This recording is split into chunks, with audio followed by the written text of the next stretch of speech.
Have you ever heard of Kratom or known someone taking it? Is it safe or is it dangerous?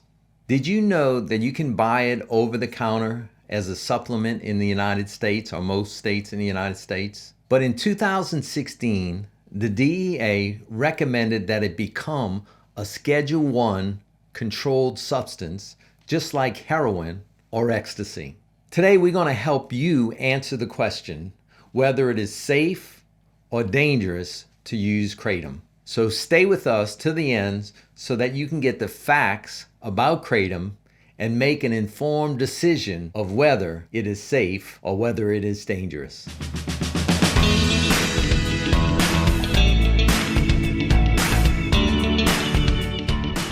We'd like to welcome you to I Have a Voice and this special broadcast on Kratom, Facts, Effects, and Dependency. My name is Dean Sunseri. The question is, what is Kratom? Well, Kratom is made from the leaves of a tree found throughout Southeast Asia. The tree is in the same family or species of the coffee plant. Kratom has been used for hundreds of years as a medicine in Thailand and throughout Southeast Asia, mainly to help deal with pain. The leaves of Kratom are ingested by chewing the leaves, smoking, or creating a powder and making teas or mixing it in drinks.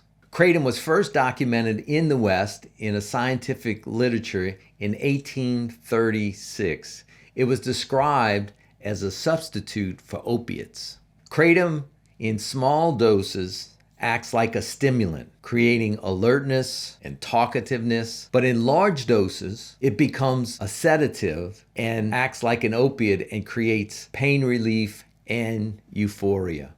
Kratom is used throughout Southeast Asia and has grown in popularity in the United States in the last 15 years. It's not regulated and it's sold over the counter as a nutritional supplement. Question I have for you, and let me know in the comments, do you know anyone using Kratom? And let me know your thoughts on whether you believe it's safe or is it dangerous. Another question that's asked, is Kratom an opiate? Well, technically, Kratom's not classified as an opiate, yet in high doses, it creates opiate-like effects such as sedation, euphoria, and also pain relief. Kratom ignites opiate receptors in the brain, and like opiates, if a person takes Kratom on a daily basis for weeks at a time, that person will experience withdrawal symptoms that mimic opiate withdrawal. Kratom symptoms occur within 24 hours of stop taking. If you've been taking it for a long time, you suddenly stop. Within 24 hours, you'll start experiencing withdrawal symptoms like sweating, muscle aches, restlessness, cravings, hallucinations, sleep disturbances, depression, irritation, and mood swings. In my counseling practice, I've had a couple of clients recently. One was a woman, she was in her late 40s. She was on Kratom, taking it every day, trying to quit. And she was telling me about the horrible withdrawal symptoms that she was going through. And she kept relapsing because the withdrawal symptoms were too severe. Some claim that Kratom helps people get off of opiates like heroin, which makes sense because it hits the opiate receptors. So if you stop taking heroin and you start starving those opiate receptors, then that's when you go into withdrawal. But if you take Kratom and it starts hitting those opiate receptors, it keeps you from going in experiencing severe withdrawal. And this is similar to what happens with methadone or SUBOXONE. Those are medications used that actually hit opiate withdrawals and keep a person from going into withdrawals if they're getting off of like Oxycontin or if they're getting off of heroin. The question becomes, are you trading one dependency for another? From my view, the answer to that question is yes, you are. And like opiates, Kratom can be effective as a pain reliever if used as needed for pain and on a periodic basis. Look, I was so thankful for opiates. After I had a surgery, I was in pain, I had opiates.